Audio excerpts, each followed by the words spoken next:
Andhra Pradesh 2024 elections talk of the town ఏంటంటే పిఠాపురం నియోజకవర్గం.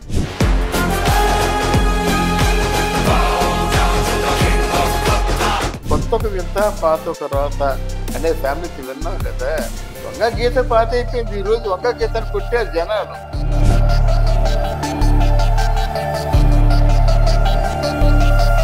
Mega family మొత్తం పిఠాపురంలో వచ్చి ఉంటారు, క్యాంపెయినింగ్ చేస్తారు అని విన్నాం. అది ఎంతవరకు కరెక్ట్ అంటారు? స్పూన్ ఫీడింగ్ అంటే కదా, అలాగా పవన్ కళ్యాణ్ని ఆ పిఠాపురంలో ఎంపిక చేయడం ద్వారా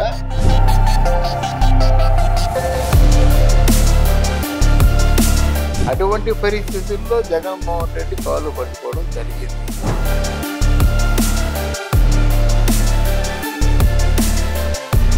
హాయ్, హలో, నమస్తే, వెల్కమ్ టు అవర్ ఛానల్. ప్రముఖ రాజకీయ విశ్లేషకులు అలాగే మూవీ క్రిటిక్ ఇమ్మంది రామారావు గారు మనతో పాటే ఉన్నారు. నమస్కారం సార్. నమస్తే అమ్మా. ఎలా ఉన్నారు? బాగున్నానమ్మా. సో ఆంధ్రప్రదేశ్ 2024 ఎలక్షన్స్ ఎంత ఉత్కంఠంగా జరుగుతున్నాయో, ఎంత రసవత్తరంగా వాడి వేడిగా ఉన్నాయో అందరికీ తెలిసిన విషయం. అవునవును. అందులోనూ ముఖ్యంగా టాక్ ఆఫ్ ద టౌన్ ఏంటంటే పిఠాపురం నియోజకవర్గం. అవును. అసలు ఒక పక్క వంగ గీత గారు ఎవరెస్ట్ ఎవర్ హీరో అని చెప్పొచ్చు, ఇటుపక్క సినిమా హీరో పవన్ కళ్యాణ్ గారు చాలా అభిమానుల్ని సొంతం చేసుకున్న వ్యక్తి. అవును. సో వీళ్ళిద్దరి మధ్య పోటీ ఎలా ఉంది, ఎవరు గెలుస్తారు అంటే మీరేమంటారు? ఇక్కడ కొన్ని విశేషణాలు పవన్కి అనుకూలంగా అంటే వరించాయి. సింపతి ఓట్లు. ఎలాగంటే వాళ్ళు ఒక ఆర్గ్యుమెంట్ తెలుసా, ఇంతవరకు మా ఊరు పిఠాపురం అంటే ఎవరికి తెలియదు, కాకినాడ పక్కన పిఠాపురం అనేవాళ్ళు. ఇప్పుడు ఈరోజు ప్రపంచ పటంలో పిఠాపురం పేరు మారుమోగుతుంది. అది ఆయన ఎక్స్పెక్ట్ చేసింది కాదు కదా. రెండోది స్పూన్ ఫీడింగ్ అంటే కదా, అలాగా పవన్ కళ్యాణ్ని ఆ పిఠాపురంలో ఎంపిక చేయడం ద్వారా చంద్రబాబు నాయుడు తాలూకు చతురత బయటపడింది. అక్కడ ఆల్రెడీ వర్మ అనేటువంటి ఒక జెంటిల్మెన్ ఉన్నాడు. ఏ పార్టీలో లేకపోయినా వర్మ ఇండివిజువల్గా పార్టీలో తన వంతు తనే ఇండిపెండెంట్ అభ్యర్థిగా ప్రకటించుకొని గెలవగలడు. అంత సత్తా ఉన్నోడు. ఈ వర్మ గారి చేతుల్లో పవన్ కళ్యాణ్ పెట్టాడు. ఆ వర్మ గారు ఏమన్నారంటే, బంగారుపల్లెంలో పవన్ కళ్యాణ్ గెలుపు మీకు అందిస్తానండి గిఫ్ట్గా అన్నాడు. తర్వాత వర్మకి ఏదో ఆ ప్రామిసులు ఉంటాయి. ప్రామిసులు లేకుండా ఎవరు ఈ విషయంలోనూ జోక్యం చేసుకోరు. అంటే ఫస్ట్ ఎమ్మెల్సీవి నువ్వే అన్నాడు, ఒక ప్రామిస్. రెండోది ఏంటంటే, మన క్యాబినెట్లో మాత్రం తప్పకుండా నీకు ఒక మంచి స్థానం ఉంటుంది. అంటే స్థానం ఉంటే మినిస్టర్ పదవి ఉంటుంది. అదేమిటి అనేది అప్పుడు సౌలభ్యం బట్టి చూస్తాను. అంటే ఇక్కడ ఏంటి, డబ్బులు 50 కోట్లు ఎంతో పోగేసేసుకొని ఖర్చు పెట్టేసి ఏమీ రాకుండా తూర్పు తిరిగి దండం పెట్టే కంటే ఖచ్చితమైన ప్రామిస్లు ఫస్ట్ ఎమ్మెల్సీ నువ్వు, ఫస్ట్ ఒక అంటే అంటే ప్రాశస్త్యం ఉన్నటువంటి పదవిని నీకు ఇస్తానని చెప్పాడు. డబ్బు ఎందుకు ఖర్చు పెట్టుకోవాలి? తన మాట విని ఓట్లు వేసేవాళ్ళు ఎవరు, ఆ ఓట్లు ఏదో పవన్ కళ్యాణ్కి వేయమంటాం.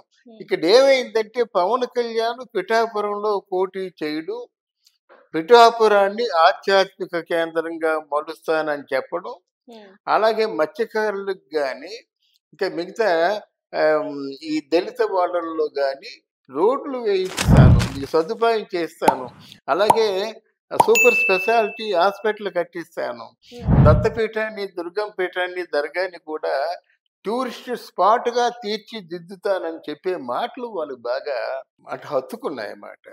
తర్వాత ఈరోజు యూత్ ఎలా ఉన్నారంటే, ఒక 30% యూత్ ఉంటారు. ఈ యూత్లో ఓటు ఉన్న ప్రతి ఒక్కరు కూడా పవన్ కళ్యాణ్కి వేస్తారు. పిఠాపురంలో ఉన్న అత్యధిక సామాజిక వర్గం ఏంటంటే కాపులు. ఆ కాపులు కూడా వాళ్ళకి ఆ క్యాస్ట్ ఫీలింగ్ ఉంటుంది. ఎలాగే కాపు సామాజిక వర్గానికి చెందిన వారే కదా. అవునమ్మా. కొత్తకు వింత పాతకు రోత అనే ఫ్యామిలీకి విన్నాం కదా. వంగ గీత పాత అయిపోయింది. ఈరోజు వంగ గీతను కొట్టారు జనాలు.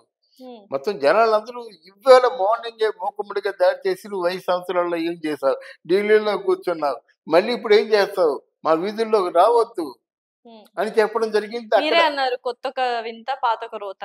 పవన్ కళ్యాణ్ గారి సెకండ్ టైం కదా పోటీ చేయడం, మరి కొత్తగా ఉన్నప్పుడు ఫస్ట్ అటెంప్ట్ లోనే ఎందుకు గెలవలేకపోయారు పవన్ కళ్యాణ్ గారు? గెలవలేకపోయారంటే అప్పుడు అప్పుడు 2019 ఎలక్షన్స్ లో అప్పుడు ఇంకా కొత్త కదా, కొత్త అమ్మ కొత్తగా ఉన్నారు కదా. అప్పుడు కర్ణుడి చావుకి 1,00,000 కారణాలు అంటారు కదా! అలాగే పవన్ కళ్యాణ్ ఊడిపోయిన దానికి అన్ని కారణాలున్నాయి. ఉమ్, మొట్టమొదటిసారిగా పవన్ కళ్యాణ్ గెలిచాడని ప్రకటించి మళ్ళీ 15 నిమిషాల్లో ఎందుకు ఓడిపోయాడో, ఎలా ఓడిపోయాడో ఆ భగవంతుడికే తెలియాలి. ఉమ్, అయితే అప్పటికి కొత్త ఎవరంటే పవన్ కళ్యాణ్ ఎవరు?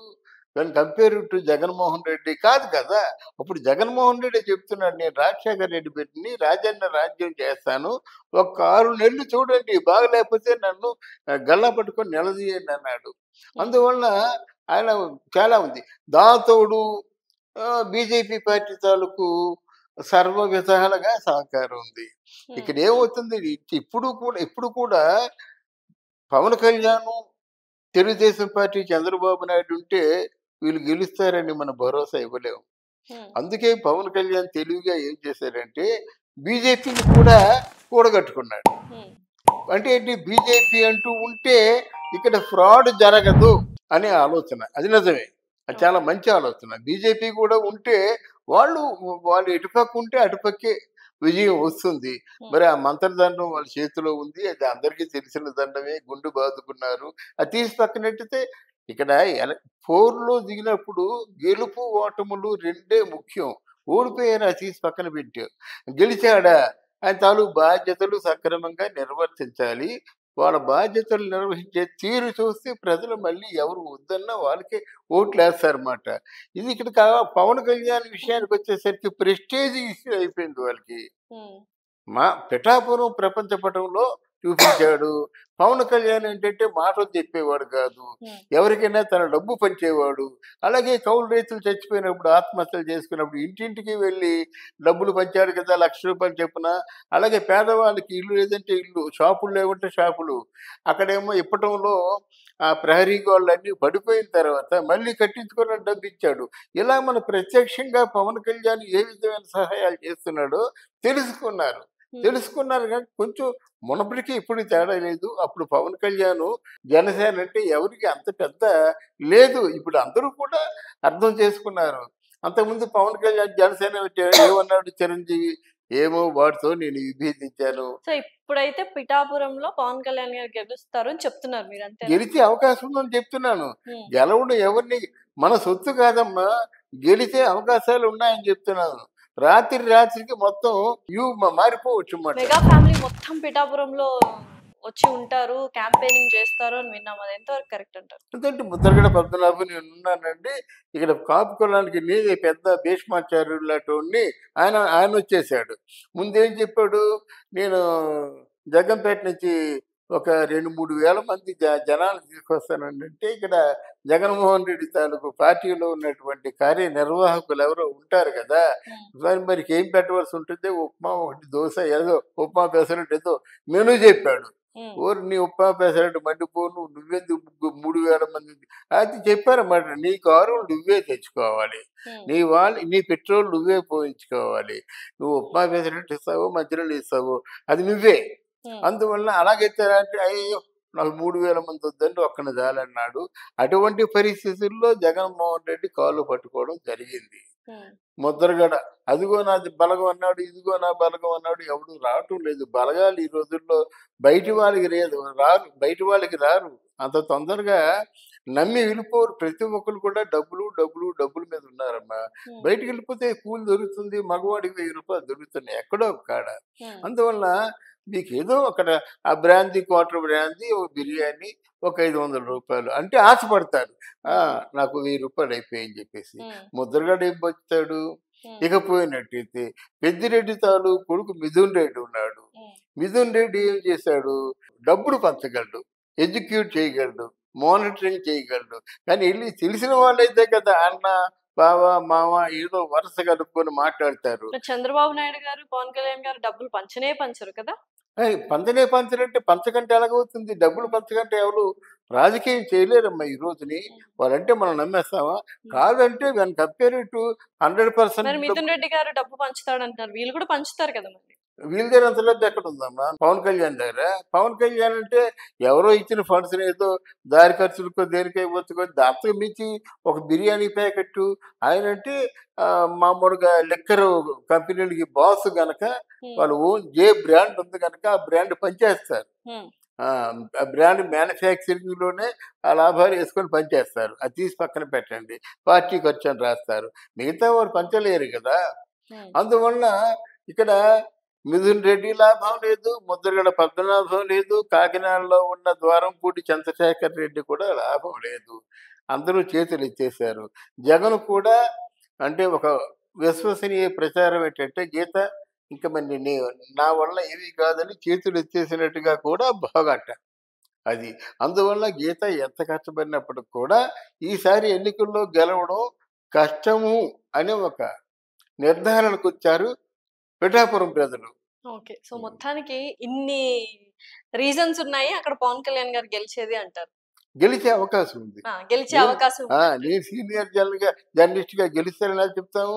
లాస్ట్ టైం ఎలక్షన్ లోనూ ఈయన చంద్రబాబు నాయుడు అందరికి పసుపు కుంకాలని చెప్పి ఇచ్చాడు 25,000 ఇస్తే రాత్రి 2 గంటల వరకు ఓట్లు వేస్తుంటే ఇది మందే అనుకున్నారు అందరూ. మందంటే ఎవరిది? తెలుగుదేశం పార్టీ గెలిపే అనుకున్నారు. రెండో రోజు కౌంటింగ్ వచ్చేసరికి ఏమైంది? ఎవరైనా ఊహించారా? చంద్రబాబు ఊహించాడా 23 సీట్లు రావడం అంటే ఆ జీవితంలో లేదన్నమాట. అందువల్ల గెలుపు ఓటములు ఎవరైనా చెప్పారంటే అది అమాయకత్వం, బుద్ధి లేనితనం అన్నమాట. ఎవరో చెప్తారు. మరి హైపరాది గారు కూడా వెళ్ళి ఒక 1 మంత్ షూటింగ్లు అన్ని ఆపేసుకొని వెళ్ళి ప్రచారానికి వెళ్ళిపోయారు పిఠాపురం. సో అది ఎంతవరకు ప్లస్ అవుతుందంట పవన్ కళ్యాణ్ గారికి? పవన్ కళ్యాణ్కి వీళ్ళందరూ హెల్ప్ అవరమ్మా. పవన్ కళ్యాణ్కి ప్రధానమైన హెల్ప్ వర్మ గారు. అర్థమైందా? ఒకవేళ పవన్ కళ్యాణ్కి ఈరోజు చూశాను మెగా హీరోస్ అందరూ కూడా వెళ్తున్నారు అని విన్నాం. అది ఎంతవరకు వాస్తవం అంటారు? లేదు మధ్య చెప్తున్నా. ఇప్పుడు మన అల్లు అర్జున్ క్యాంపెయిన్ చేశాడు, ఈరోజు జరుగుతుంది. అర్థమైందా? అల్లు అర్జున్ ని మెచ్చుకుంటారు, తర్వాత ప్రభాస్ వెళ్తే మెచ్చుకుంటారు, ప్రభాస్ వెళ్ళడు. తర్వాత సాయి ధర్మ తేజ్ వీళ్ళు పెద్ద ఏముండదు.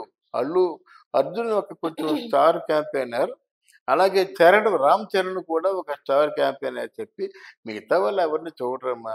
ఇప్పుడు హైపర్ ఆదిని వీళ్ళందరినీ సాయి ధర్మ తేజ్ని ఎవరు చూస్తారు? ఎవరికైనా ఇంట్రెస్ట్ ఉంటుంది, కొంతమందికి ఇంట్రెస్టే ఉండదు. వాళ్ళు ఎవరు అని వెళ్తారు అనమాట.